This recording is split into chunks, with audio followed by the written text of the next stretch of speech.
Good afternoon and welcome back to AXA Coral Live. We're broadcasting from the Kamabi Research Station here in Curacao in the Caribbean. Delighted to have, I'm going to call you nearly Dr. Rene. Nearly, yes, almost. Almost Dr. Rene. Thank you so much for being with us to talk about coral in a high CO2 world. So really looking forward to hearing about your sort of life and research. But just before we start, it's great to welcome to this stream schools from Indonesia, the USA, Switzerland, Canada, Bulgaria, the UK, India, Brazil and Thailand. And shout outs go to Miss Workman's 10th grade chemistry class at Kearney DMD High School. We've got, hi there, great to have you with us. We've got Jack's Intermediate School in Colchester in the States. Fantastic to have you with us. We've got Swan River School in Big Fork, again in the States, and Cordero School, Jersey City, and Fraser Wood Elementary in Surrey, British Columbia. Welcome and fantastic to have you here. So Rene, we're here, we're in Curacao, we're by a coral reef. This is a little quite far away from where your doctoral studies have been. That's right. So tell us a little bit about what you're studying and where. Well, the last 5 years I was based in Brisbane in Australia on the east coast, very close to the Great Barrier Reef, which is where I did most of my doctoral research, where I've been basically looking at the effect of climate change on the ability of corals to grow and to reproduce. Okay. And see how that affects them. Amazing. And so how did you do that? Do you go swim off onto the Great Barrier Reef and you talk to the coral and say, how are you doing here, or what kind of sciences, and how do you do that practically? Yeah. Well, the easiest way would be to recreate an environment in an aquarium where you can manipulate lots of things and then sort of impose different types of conditions onto the corals that you have in those aquaria, and then you can study them over short or long time scales, and then from there, from things that you measure on them, you can draw a lot of conclusions, whether or not they're doing better or worse and which aspects are doing better. Okay, because a lot of these students watching hopefully will be doing their chemistry experiments or their biology experiments, and hopefully their teachers will be talking to them about fair tests and dependent and independent variables. Yeah. Is that something that you have to worry about as a professional scientist? All the time, yeah, all the time. The experiments that we set up are subjected to a very high level of scrutiny from my peers and from my superiors, because one of the biggest mistakes essentially that you can make as a researcher is to draw false conclusions. So we always take care, for example, to set up the experiments in such a way that we really test the influence of one variable only at a time, because if you change multiple variables and you measure the response, then you lose track as to from which variable the response was triggered. So you can't tell, you can't sort of say this causes this if you've got all these variables. Exactly. Okay. Yeah, you gotta change one at a time. So the way we usually do is we keep what we call a control treatment, where you don't change any variables at all, and it will be just sort of like the present day conditions. In this case, let's say temperature, where you just keep the ambient temperatures that we have right now. And then if you want to, for example, test the effect of an increased temperature, then in another treatment you can have only that temperature increase, and then you keep all the other things constant, so the same light, the same acidity, the same nutrients, and then when you measure an effect, you can confidently say that it was because you increased temperature and not because something else changed alongside. And temperature is the one thing you're looking at? One of the two things, yeah. Most of my work focuses on temperature and the other effect of carbon dioxide, which is ocean acidification. So we're talking about these two things, ocean acidification and temperature. Let's take them one by one and sort of find out sort of what some of the conclusions that not only yourself but sort of colleagues and others have drawn. So should we start off with coral bleaching? Sure. So that's temperature. So I've got into the effect before I got into the driver. Yeah. Well, what we see, I'll give a little bit of background information about what a coral actually is, and then we'll do that in order to understand a little bit better the things we're going to be talking about later. So basically, coral is an animal, very basic animal, very primitive in a way, you could say, although it is very highly evolved. But primitive because it doesn't look anything like other animals, in that it has like very different kind of tissues and structures. So what you see here is a skeleton of a coral, and the animal that is the coral only forms a very thin layer over this surface. The layer of tissue that belongs to the animal is only about the thickness of a fingernail. Oh wow! Covering the skeleton. That's pretty thin. Yeah, and the skeleton itself is only calcium carbonate, so basically limestone rock. And as the coral grows, so on the top side it's got all the tissue on the outside, and then on the inside where the cells are attached to the skeleton, it very slowly deposits the calcium carbonate material, and then that skeleton keeps on growing and become bigger and bigger. I understand, okay. So when you mentioned coral bleaching, is normally when you dive you don't see corals this color. No, I mean I can see ones. I mean just looking at the ones below us on the jetty, they're sort of let's see, they're sort of like a mustardy green color. Yeah, corals can have many colors, ranging from blue and purple, red, green, brown, yellow, and pretty much everything in between. And the reason corals have that color is because they live in a symbiotic relationship with a microscopic algae. They're so small you can't see them with the naked eye. You'd need a microscope to really zoom in, and then you can see all these tiny little dots inside the tissue, because the tissue of the coral itself is sort of transparent. Okay. But then these algae are inside the tissue of the coral, and there's so many of them. There's millions and millions in 1 square centimeter of... millions? Yes, millions, yeah. There could be, some of them 500,000 up to 3.5 million of those tiny little algae in only a square centimeter, so that'd be like a quarter of a square inch or something of tissue. So it's really dense inside the tissue, and it's those microscopic algae that give the tissue of the color all those different, the tissue of the coral all those different colors. Wow. What happens when the coral bleaches is that relationship between the coral and the algae is broken, and the algae are expelled from the tissue of the coral, and the tissue itself, like we said, is transparent, and then the corals will appear bleached like this one. And so then expelled. Why? What does this sort of heat do? Do we know the mechanism? More or less. Let me tell you a little bit about the relationship itself, because then we get the important clues of why this relationship is so important. Is because since it is a symbiotic relationship, it means neither the coral nor the algae can really exist independently without each other. This relationship is very compulsory, mutually beneficial. So what happens is that inside the coral tissue, these algae will find a protected space where they can live and grow and reproduce. On the other hand, algae, as they're very closely related to plants, they will be able to harvest sunlight, the energy from sunlight, and together with inorganic molecules like carbon dioxide and water, turn that into sugars. And a lot of those sugars are actually translocated to the coral. So the algae has a space to live inside the coral tissue, and the coral will get a lot of sugars from the algae, which contribute to the coral's energetic demand. So these it's like having sort of vegetables living inside your skin. Pretty much, yeah. That you don't eat, but you share the sort of sugars that it gives you. As they would grow, they grow a little bit for you too, in a way. Okay. So they give you the stuff without having to eat it, and it's right there for you. Nice. That's very nice of them. Yeah, exactly.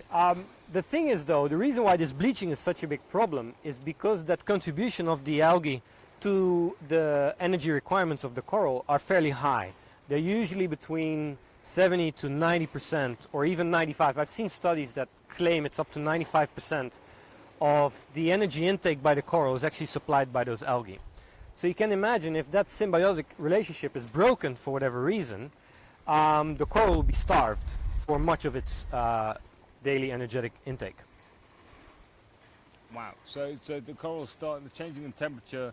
It causes a breakdown in this relationship, and then because the coral expels all the algae leaves, then essentially this coral would be on a starvation diet.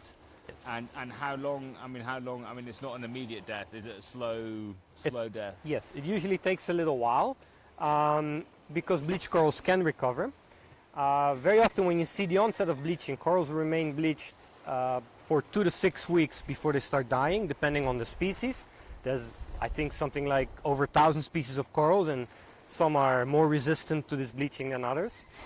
But eventually what you'll see, if the coral is starved long enough and it goes through all of its sort of energy reserves, that you will start to see the mortality increasing very rapidly. Okay. However, if the temperatures are reduced before the coral actually dies, that relationship can be restored. And the coral gets the algae back, it gets back all this nice color, and then in time it will recover. Where did the algae go? Do we know what happens to the algae when they... Yes, we do to a large extent know. These algae can be free living inside the water column. We find them there. The process by which the coral acquires them. Yeah, this sounds like bonkers. Yeah. These processes we don't know that much about. Whether it's the coral that initiates the uptake of the algae from the water column, or whether the algae give off like certain cues so that the coral knows, be like, I got to take this thing in. That is where much of the research is focusing on at the moment. Interesting. So we've got this here, and so we're talking about this bleaching. We're talking about this temperature rise, 2 to 6 weeks. We've also got in the news this sort of like, there's going to be no more coral by the year 2100. How do those two, this process of bleaching and there's no more coral by 2100, how do those two things relate to each other? Well, a lot of the stories of the studies that focus on climate change obviously have to do with the future. Climate change is something that's happening now, but its biggest effects will be in the future. So what most people like me are trying to find out is how is it going to affect us? Well, and I'm a coral researcher, so I specifically deal with corals. There's people who work with many different aspects of climate change, but we can basically break it down in two different things. First is the people who deal with the physical side of things, and they try to come up with predictions of how the climate is going to change based on what we do. And then there's people like me who are sort of more on the biological side, and we try to figure out, well, given a scenario, what does it mean for the corals? And those scenarios that they come up with, they can do that nowadays very accurately. Okay. There's a lot of people from the climate related studies that work on those, and they depend on, say, if we do this, then how is the temperature going to increase in, say, most of them use the year 2100, but you could sort of extrapolate that as far as you want. What kind of predictions that are made do you use in your work? It depends a little bit what we want to look for, but for example, one thing that we're looking at very much, because it is a very realistic scenario, is what would happen if we would continue to emit greenhouse gases as we are currently doing, without any sort of management keeping that in check. So what we call it a business as usual scenario, which means is we sort of continue as we've been doing for the last 50 years, and we would continue to do that till the end of the current century. Wow. What would happen? And then the models predict that we are looking at more or less a 4.5 degree increase in temperature. And then you can turn your aquarium up by 4.5 degrees. 4.5 degrees, yeah. So we use those predictions. And what happens if you turn an aquarium up by 4.5 degrees? Oh, you don't want to know. That's pretty terrible. Okay, I mean, this is the future that these guys might be living in. Yes. If we don't manage to reduce those emissions, we're still currently on track for something like 4.5 degrees. And it may sound like it's not too much, 4.5 degrees, but for coral, that's a lot. So some colleagues of mine and my supervisors have actually run a very comprehensive experiment on Heron Island on the Great Barrier Reef that lasted for about 15 months, where they took this 4.5 degree increase and they made these big aquaria with many species of coral, and they forced those conditions on those corals and then followed them for over a long time and see what happens. And everything sort of more or less okay I'll describe the results that they found now. Up until the summer, when things start to bleach much earlier than normally, there's no recovery from bleaching. So everything dies, and then everything eventually will be covered by bacteria and algae. Wow. I mean, Yeah. That just sounds incredibly sad. I mean, this is something that you're saying is that if we carry on as we are, by 2100, this is what the... This is a very realistic possibility, yes. But things are things are not that all the way. I mean, obviously. But this is the future we can choose. Yes. And this is not predestined. This is something that we can choose not to happen. Yes. And I mean, it's not only that. I mean, before we get onto some hope, so can we just get right into the depths of despair and talk about ocean acidification? Seeing as we're down in the... Exactly. The ocean acidification, sometimes they call it the other CO2 problem, because it's often overlooked, because temperature is such a dominant driver. So the reason that I think we touched on it briefly, but I'll explain it in a little bit more detail, and then I'll go into the ocean acidification. The reason that CO2 is such a big problem is because it traps heat of Earth inside Earth's atmosphere, thereby increasing the whole thing. However, the other thing that CO2 does, CO2 is a gas, obviously, and it's being emitted when you burn fossil fuels. When that gas can dissolve into the ocean, because you've got a huge atmosphere and a gigantic body of water, the ocean, and very, very slowly, because over the whole surface of the ocean, that gas will slowly dissolve into the ocean.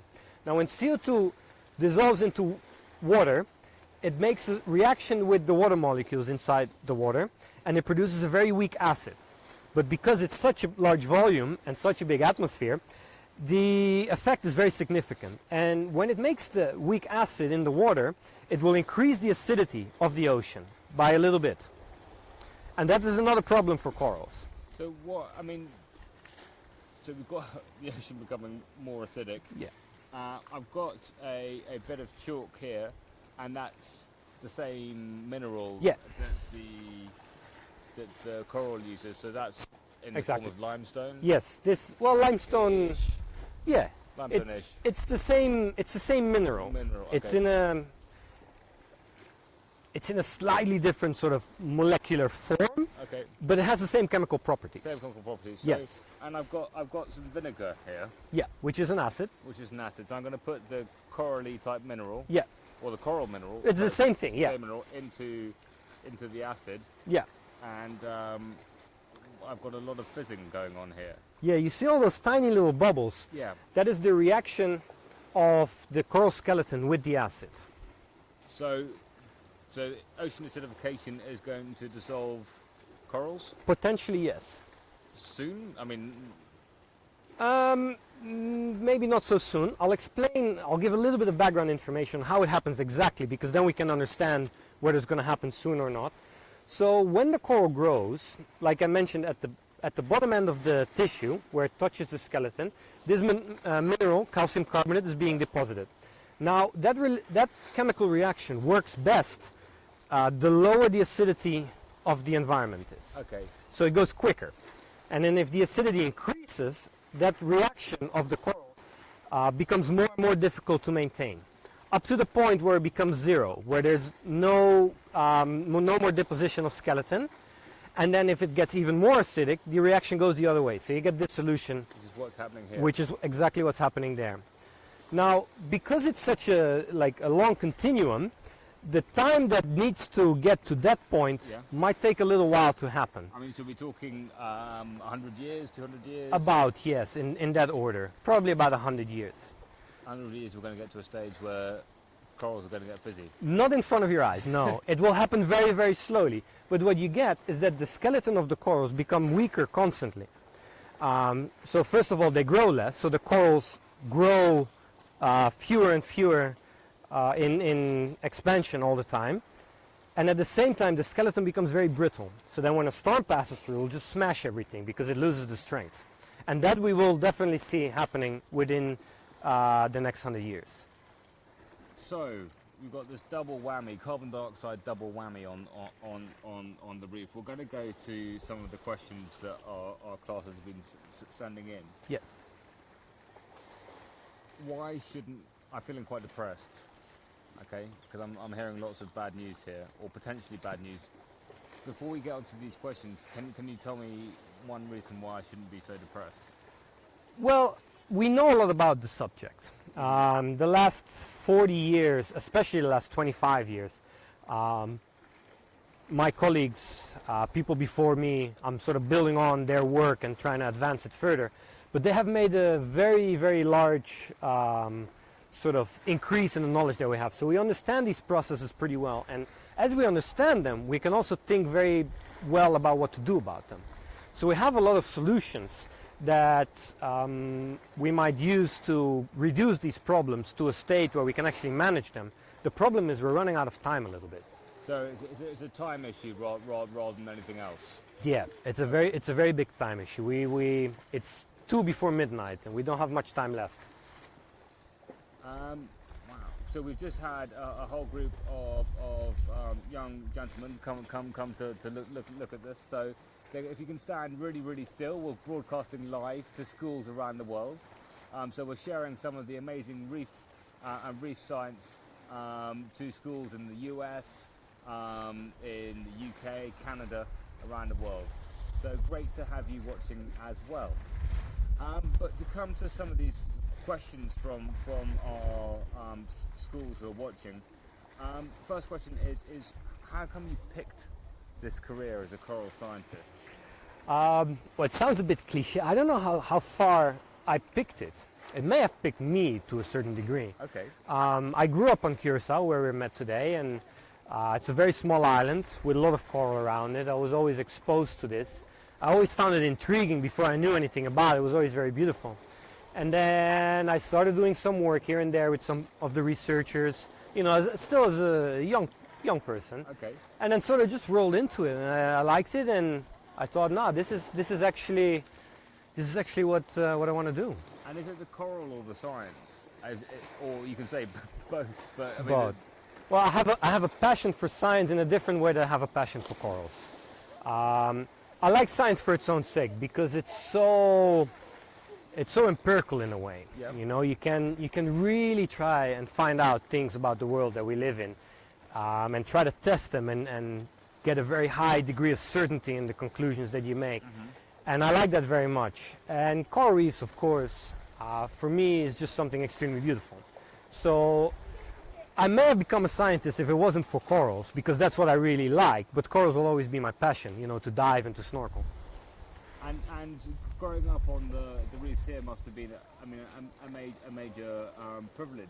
And just a question saying this is from the live chat is, are all coral reefs the same, or are there different kinds of coral reef? Oh, there are many different kinds of coral reef. I'll get to some of the extreme ones, the most interesting ones, just to give an example. Yeah. The corals that we see in the tropics all look a little bit like each other. However, there's places with much higher richness in species than other places. For example, the Caribbean is actually relatively, compared to other places, relatively low in species richness. And is that because corals started in the sort of what we call the coral triangle? Exactly. And spread out from there? And the coral triangle is sort of on where the Indian Ocean and the Pacific Ocean sort of meet. So in the Indonesia, Philippines area, Malaysia, so there's really where everything sort of started to evolve. So that's where we've got the highest species richness. It's a few times higher than in the Caribbean. And then sort of spread around the world in the tropics.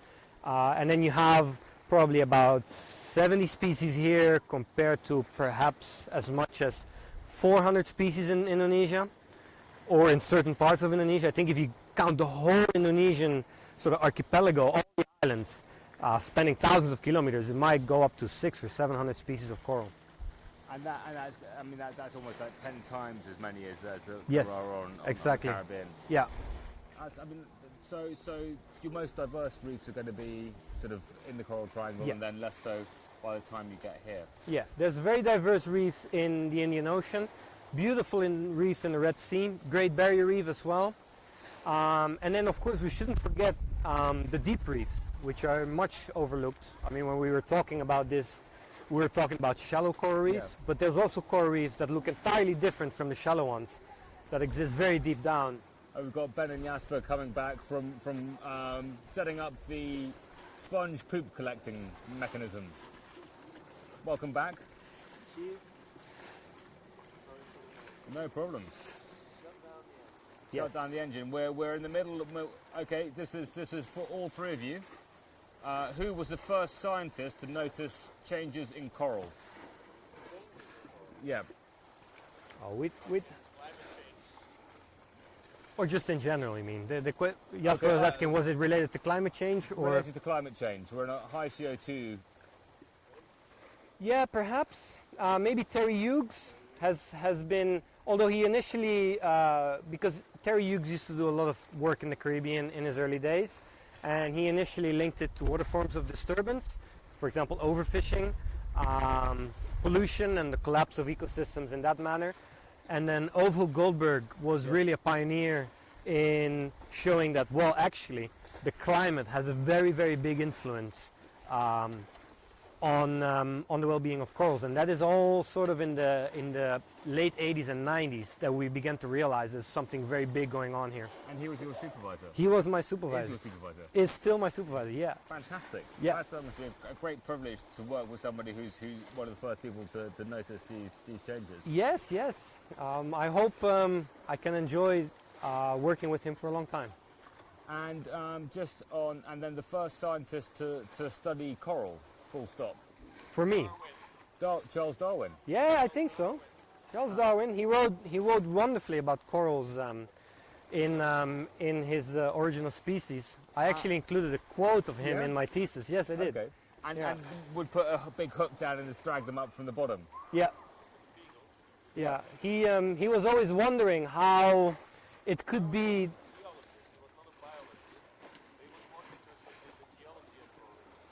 So I'll let you explain. Yeah, yeah. Well, no, Jasper's right. Jasper was saying that he was initially interested in the geological side of things before he published his work on evolution.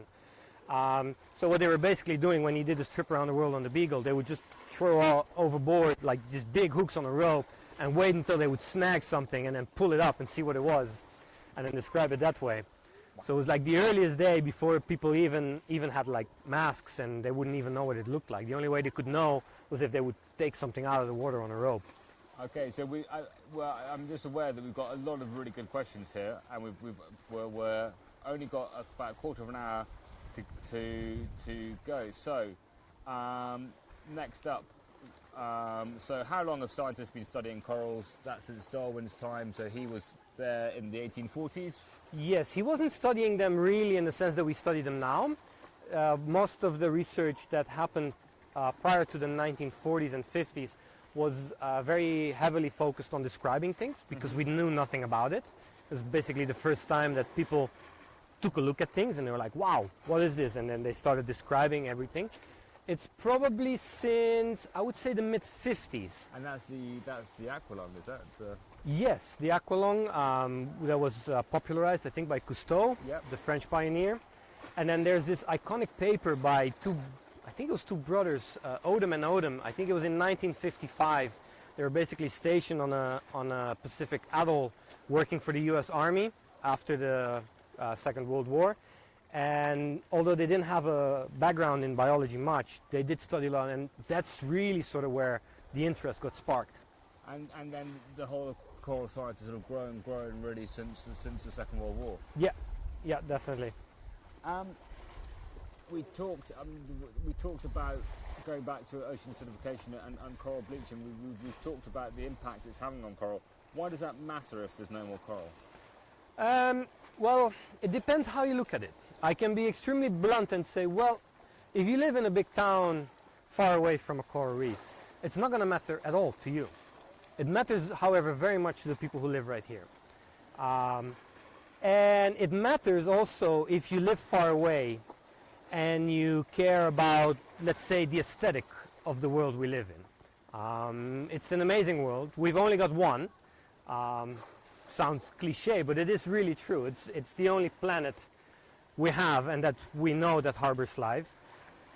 If you can watch that disappear, well, good on you, but I can't. And then the other thing is, obviously, it has a very big impact for the people who live right here.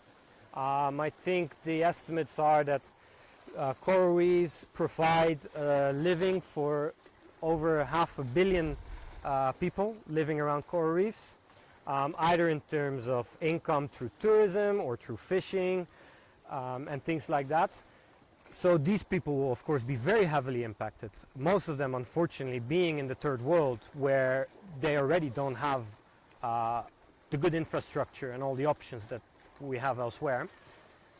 And then it protects hundreds of kilometers of coast. Coastline as well, yeah, because the reefs that are built by coral are such a good barrier in sort of the breaking up of the energy of storms and the waves. Losing those means that the coastline will be exposed, and then when the hurricanes come through, they'll just smash everything onto the coastline. Yeah. And then we've got sort of bioprospecting, finding new medicines. Yes, as well. So, I mean, it seems like, from what I've read, it's worth about 900 billion in terms of the services it provides annually. Yes. It's the source of protein for about 350 million people. Yeah. It provides livelihood for 500 million people. It could be the source of the next cancer drug, and it protects hundreds of kilometers of coastline. Oh, thousands of kilometers, tens of thousands of kilometers of coastline. Of coastline. So quite an important thing to have on the planet. Yeah, no, it's true, and I think if you ever had the chance to dive on a coral reef, I don't need to explain. Then you really see, you'll be like, wow, this is so beautiful. It'd be such a shame if it disappeared, even though I live far away from here. So leading on from that, what can we do to prevent coral bleaching? Well, in the big scheme of things, we need to make sure that the temperature doesn't rise beyond our control. 4.5 degrees, I think, has conclusively shown, without barely any exception, it's going to be catastrophic. Then the question is, okay, what would be, since we are probably inevitably going to see an increase in temperature, what would be sort of a manageable amount? And that's where the consensus is a little bit divided. Although most people agree it would be about 2 degrees at the most from pre-industrial. So we're already into that a little bit. So maybe perhaps about 1.5 degrees more than we already have. And then we're really pushing the limits of sort of what the system can handle before recovery becomes impossible. Which was, well, to end on a positive note on this, is it was what was decided on the Paris Agreement 2 years ago. Paris will save coral reefs. If it gets implemented. If it gets implemented. Good chance, yes. Can never be certain, but all the researchers and the leading researchers, we agree, we think it's going to limit things to where we can manage it and then focus on recovery. And so we've got this one side is managing our carbon emissions and protecting the reef that we do still have. Yeah. We've had historical reduction in reef coverage. Yes. Can we go and plant some more? Is it like a forest where we can just, go and plant saplings? In theory, yes. In practice, that is very difficult. There's a lot of work at the moment being done because we're well into a pathway that will take us to a fairly high increase in carbon dioxide in the atmosphere. So people are already focusing on, okay, if we can prevent it, what can we do in order to restore? And there's a lot of progress being made at the moment where people are, for example, trying to find corals that are most resistant to heat stress and then try to breed those into what they call super corals. It sounds a bit like Frankenstein, but it's really harmless in a way, because what they do is they just try to select on certain breeds. There's nothing genetically modified about it, or at least not yet. And then try to breed those and then try to make them grow faster so that they can grow more and then plant them out. The question is, will it be enough? Yeah. That is the big question that people like myself are thinking about at the moment. I mean, it's really interesting you sort of say, I mean, that, from what you've said, means that, prevention is better than cure. Always, in any case, not only here. no one wants to go to the doctor to cure a disease if they had the option not to have to go there and to go through all the trouble.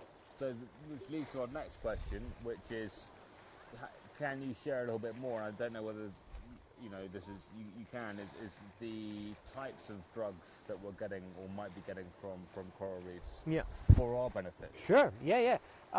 It's not my specialty, but I know a little bit about it from people I know who work on it. Is because coral reefs have so long been overlooked. First of all, we don't know much about what's there. Secondly, a lot of animals on corals, especially the corals and to a very large extent also the sponges, which is another very primitive animal that lives on coral reefs, because they're so primitive, they have a lot of characteristics that, say, if you could call it sort of higher evolved animals such as ourselves don't have. So we've evolved beyond that, and we sort of lost a lot of these characteristics to make really basic chemical compounds for our own protection, because after all, corals and sponges, they're sessile, they're anchored to the ocean floor, they can't move. Most of them. Yeah, so they have to defend themselves in the spot, they have to make like a last stand every time. So they've got this very strong chemical, what they call metabolites, compounds within their tissue that they use for chemical defense, for example, to make them less edible or less digestible, so that animals don't want to come and eat them. And it's those compounds that we find to have, for example, just to name one example, a very strong cancer treating properties. So we're finding out a lot about those things, and if we can sort of turn that into a commercial scale, we could get a lot of... And that's just another reason for, it's not just beautiful, in fact, that there are benefits that the reef... Yeah, this stuff can save lives, definitely. And just coming back to the ocean acidification piece, question coming through, what's the pH of the ocean, average pH of the ocean about now? And I know it's, varies across the world, yes, seasonally, exactly. And all these kind of things. Well, I mean, just to give a rough answer, it varies most places between 8.2 and 8.1, which is fairly high, which for the people who know a little bit about pH and acidity, 7 is the neutral point, and then it goes to from 7 to 0 or to 1 on the acidic side, and from 7 to 14 on the basic side.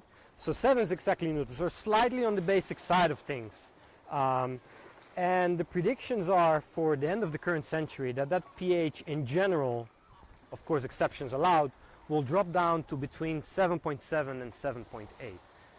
Okay. So it doesn't sound like a lot. No, because that sounds like a tiny bit. Yes, exactly. 8.1 to 7.7 is only 0.4 units.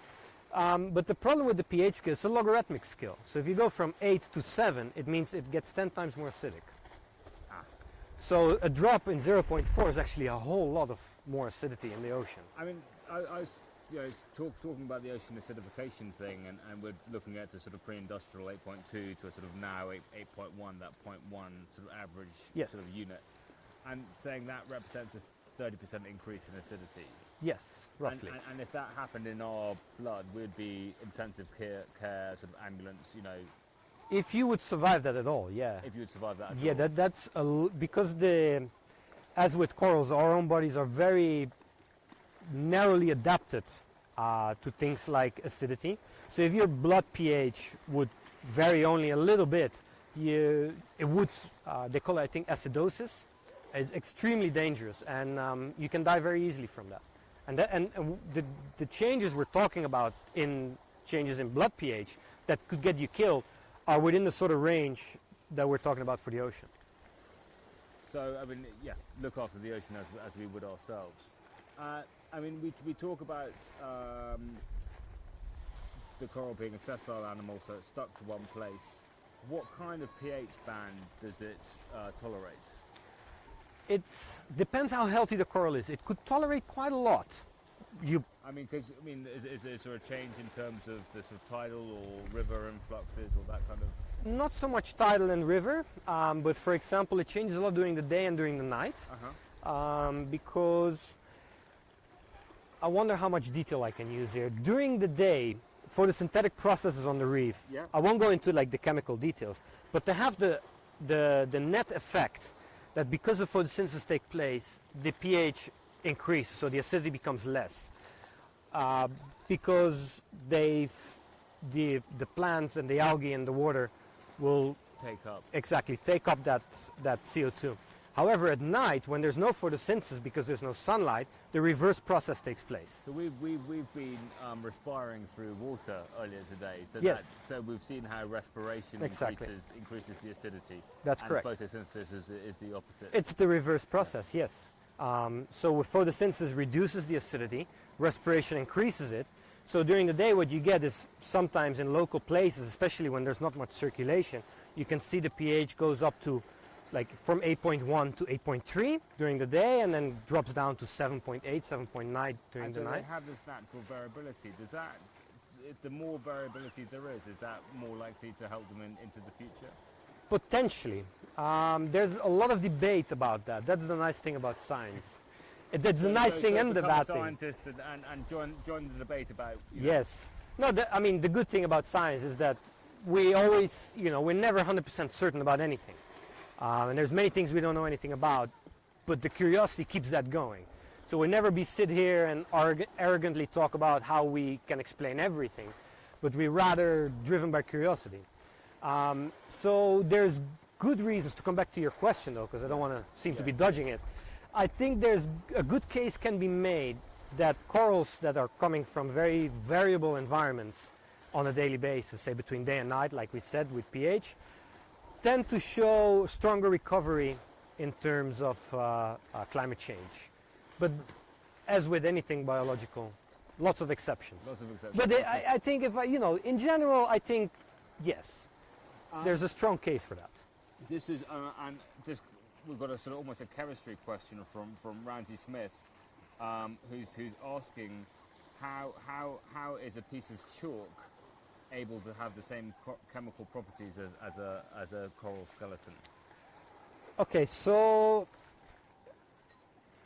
the skeleton of the coral. You can hold the coral. Yeah, exactly. So we can see both of them. It's the same material in terms of chemical composition. The calcium and the carbonate. Exactly, it's calcium carbonate, which is a simple molecule. However, there are many different ways in which the structure of those molecules can be arranged. It's a little bit, not exactly, but I'll compare it for now, just to make the point, between water and ice. It's not exactly, I'm cheating a little bit, I'll tell you how, but you'll get what I mean. When you have water, the molecules are very free and they can move about each other, and they are able to bounce off each other, and then you get a liquid, right, where it's moldable and not fixed. When the temperature drops, those molecules of water are arranged in a structure, in a like a standard structure. They get like a crystalline form structure. And some science classrooms may have those balls sort of attached with spores, that kind of thing. Yeah. Okay. Well, calcium carbonate in a different way can do the same thing. It's the same molecule, but based on how neatly the molecules are arranged in that structure, it determines to a large extent the quality of the material. And should we just blow their minds a little bit by saying that naturally occurring chalk is also made by a living thing, a single-celled algae? Algae, yes. Yeah. So these algae, very small again, they bloom in spring. They make these huge blooms. Then they die in summer. They sink to the bottom. When they have been living, they made this very, very small calcium carbonate skeleton, similar to the coral skeleton. It sinks, deposited on the ocean floor over tens of thousands, hundreds of thousands of years. That gets compressed down, and then makes, for example, the White Cliffs of Dover. So if you're interested in that, do search online for coccolithophore. And someone in the office will spell that out and put it on a live chat, because I think spelling it out live is going to be too complicated. But if you would grind this up, make it into a powder, and then sort of compress it back into a block, you could make a block of chalk from coral skeleton. Yeah, you could. Let's not, but you could also make a sandy beach if you're a parrotfish. Or a sandy beach, exactly. This is asking Dr. Rene, what is your favorite type of coral? My favorite type of coral? I do have a favorite.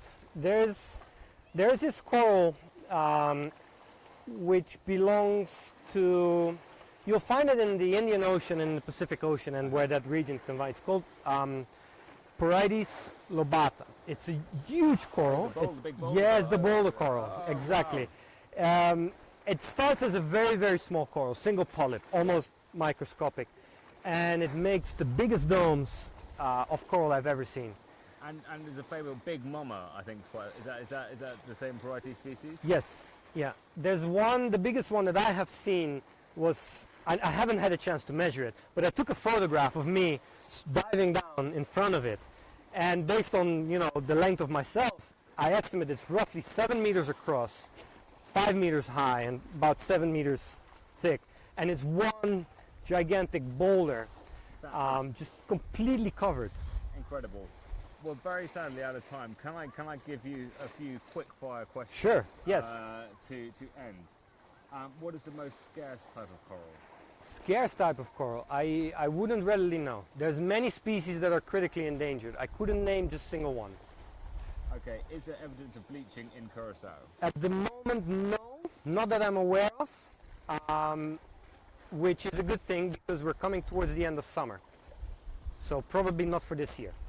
Are deep coral reefs affected as much as shallow coral reefs? That's a great question, and we would love to answer that with Dr. Pim on Tuesday. Is that fair enough? Yes, yes. He's one of the... He's the expert. He's the expert on He's that. definitely the expert.